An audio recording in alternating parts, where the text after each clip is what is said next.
Hi, welcome to YoYo TV. Telangana రాష్ట్రంలో politics heat పుట్టిస్తున్నాయా? KTR విషయంలో కాంగ్రెస్ ఏం చేయాలనుకుంటుంది? అసలు ఇక్కడ ఏం జరుగుతుంది? కేటీఆర్ హైడ్రామా అంతా అరెస్టు కోసమేనా? ఎందుకు ఈడీ విచారణకు A2 A3లు డుమ్మా కొట్టారు? ఇదంతా కేటీఆర్ స్క్రిప్టా? అరెస్ట్తో రాష్ట్రంలో అల్లరు సృష్టించాలని ప్లాన్ చేస్తున్నారా?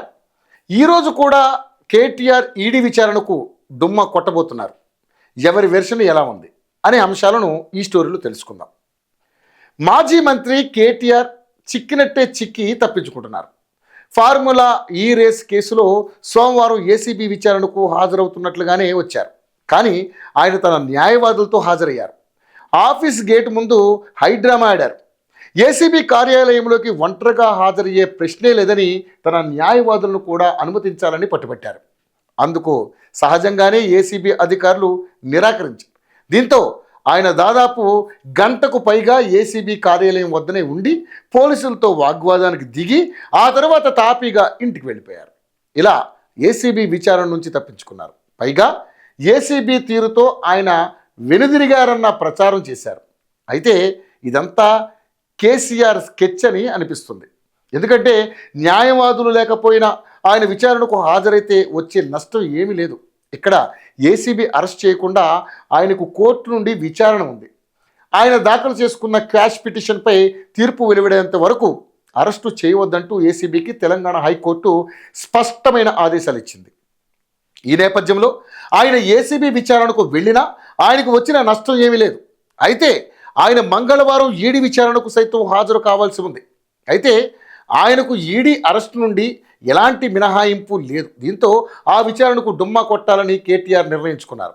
ఏసీబీ విచారణకు హాజరై ఈడీ విచారణకు గైర్హాజరైతే విమర్శలు ఎదుర్కొనవలసి వస్తుందన్న భావనలో ఉన్న ఆయన ఏసీబీ విచారణకు హాజరై ఏసీబీ అధికారులతో వాగ్వాదానికి దిగి వెనుదిరిగి వచ్చేశారు. ఇంతకీ కేటీఆర్ విచారణకు హాజరు కాకుండా వెనుకకు రావడానికి కారణం ఆయనకు ఆ విచారణ మీద నమ్మకం లేదట.